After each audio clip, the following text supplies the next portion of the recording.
Good evening students, I hope you all are doing fine. इससे पहले मैंने message में आपसे डिस्कस किया था कि हम 11th क्लास के कुछ टॉपिक्स डिस्कस करेंगे, तो इसके लिए मैंने आपसे सजेशन मांगा था। तो कुछ लोगों ने N factor and its calculation बताया, कुछ लोगों ने एंट्रोपी भी बताया है, तो वो दोनों मैं कवर करूँगी वन बाय वन। तो सबसे पहले हम स्टार्ट करेंगे N factor and its calculation से। इसके जो भी नोट्स होंगे वो मैं आपको PDF में फॉर्मेट में दे दूँगी, ठीक है। तो आते हैं एन फैक्टर एंड कैलकुलेशन में। बेसिकली एन फैक्टर या फिर जिसे हम वैलेंसी फैक्टर भी कहते हैं, ये होता क्या है? It is actually the charge exchanged पर मोल ऑफ अ सब्सटेंस। मतलब किसी भी रिएक्शन में या किसी भी एलिमेंट में जितना चार्ज एक्सचेंज हो रहा होगा, कितना पर मोल ऑफ अ सब्सटेंस का, उसी को हम बोलते हैं एन फैक्टर। अगर हम चार्ज के टर्म्स में ना बात करके हम इसको इलेक्ट्रॉन के टर्म्स में भी बात कर सकते हैं कि number of electron exchange per mole of a substance. इसमें इम्पॉर्टेंट ये है कि हम एन फैक्टर जो है वो हमेशा डिफाइन करेंगे पर मोल ऑफ अ सब्सटेंस, और इसी से हम इक्विवेलेंट मास भी कैलकुलेट करते हैं, that is molar mass upon N factor. अब ये जो एन फैक्टर का कैलकुलेशन होता है वो अलग अलग स्पीशीज़ के लिए अलग अलग तरह से हम कैलकुलेट करते हैं। तो बेसिकली जो इसमें इम्पॉर्टेंट होता है वो तो होता है डिस्प्रपोर्शनेशन रिएक्शन और रिडॉक्स रिएक्शंस का। बाकी सब तो आपको पता ही होगा, तो हम एक बार जल्दी से वो गो थ्रू कर लेते हैं।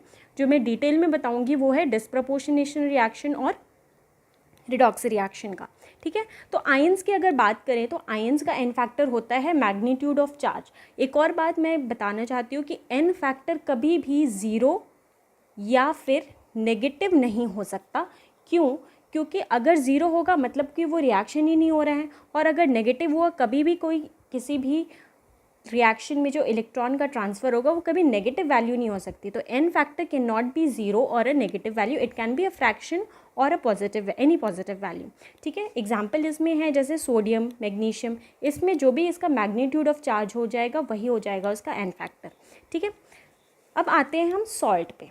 तो सॉल्ट का एन फैक्टर क्या हो जाएगा? सॉल्ट का एन फैक्टर हो जाएगा टोटल केटायनिक और एनायनिक चार्ज किसी भी सॉल्ट में, वही होता है उसका एन फैक्टर। जैसे कि अगर हम NaCl की बात करें तो NaCl में Na+ होता है और Cl नेगेटिव होता है, तो इसका एन फैक्टर क्या हो जाएगा? 1, ठीक है। अगर हम Al2SO4 होल थ्राइस, अगर इसमें दोनों अलग अलग हैं तो हम क्या करते हैं? Simply we take the LCM। तो हम 3 और 2 का LCM ले लेंगे तो एन फैक्टर क्या आ जाएगा?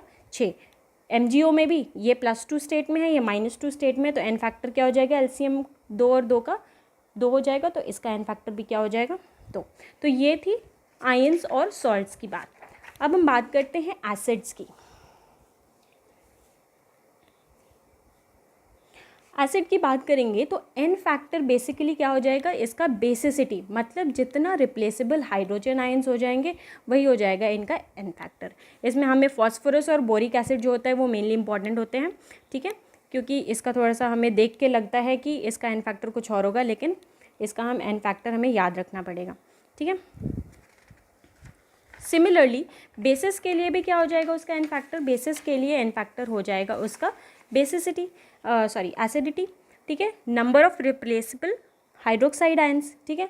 इसमें सिंपली कोई एक्सेप्शन नहीं होता है, इसमें सिंपली जितने भी हाइड्रोक्साइड आयंस होते हैं वही हो जाएगा उसका एन फैक्टर, ठीक है। अब आते हैं हम हमारे ऑक्सीडाइजिंग और रिड्यूसिंग एजेंट पे, जो कि इम्पॉर्टेंट है, ठीक है। ऑक्सीडाइजिंग एंड रिड्यूसिंग एजेंट्स की जब हम बात करेंगे तो इस चैप्टर में जो ऑक्सीडाइजिंग और रिड्यूसिंग एजेंट जो कुछ इंपॉर्टेंट है उनको हम डिस्कस करेंगे, और उनका एन फैक्टर हम कैलकुलेट कैसे करते हैं वो देखेंगे। तो बेसिकली इससे पहले हमने एन फैक्टर को डिफाइन किया था। एन फैक्टर क्या होता है? Number of electron exchange per mole of a substance, लेकिन यहाँ पे वो सब्सटेंस क्या है? ऑक्सीडाइजिंग या फिर रिड्यूसिंग एजेंट।